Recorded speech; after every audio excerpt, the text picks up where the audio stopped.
هي حالات تأهل مصر لدور ال 16. بص يا سيدي، مصر لو كسبت الراس الأخضر إن شاء الله هتبقى تاني مجموعة. هنلاعب مين بقى؟ هنلاعب المركز التاني من المجموعة الستة. طب مين اللي بيلعب في المجموعة الستة؟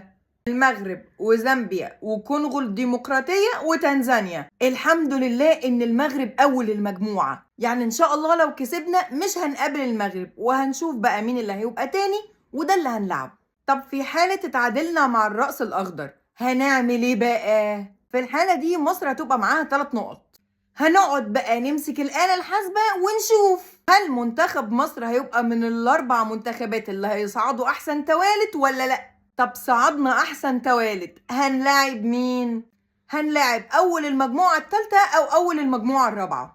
أيوة يعني هنلاعب مين؟ قولي بسرعة. حاضر ثانية يا مشمش، ما تتعصبش عليا. أيوة مشمش مشجع يعني مشمش. استنى يا مشمش، ما تتعصبش عليا قوي كده. بص يا سيدي، اللي في المجموعة الرابعة أنجولا والجزائر وبوركينا فاسو وموريتانيا.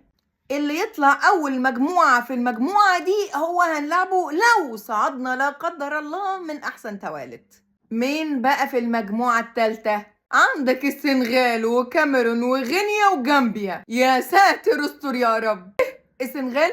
السنغال لأ، السنغال لأ، دي هتعمل مننا شاورما.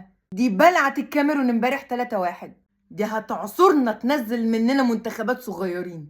طب لو خسرنا بقى يا دعاء هنعمل ايه؟